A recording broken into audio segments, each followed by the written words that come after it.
po si Paulo dahil sable operator ng FCC Legazpi. Nag-run yung machine na 6 days na may total of 13 meters. Printer head clean. Nozzle check.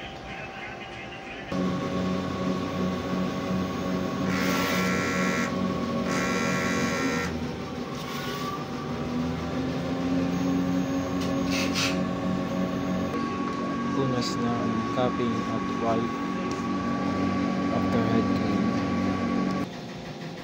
Ink system ay tama lang. Weekly waste tank disposal every Wednesday. EVR naka 220 volts. Ink storage, ito yung used and yung unused. Dito naman nakalagay yung sub-roll namin. Monitoring ng cyan, magenta, yellow, black, and yung sub-roll. Subli daily output monitoring. Printer daily checklist.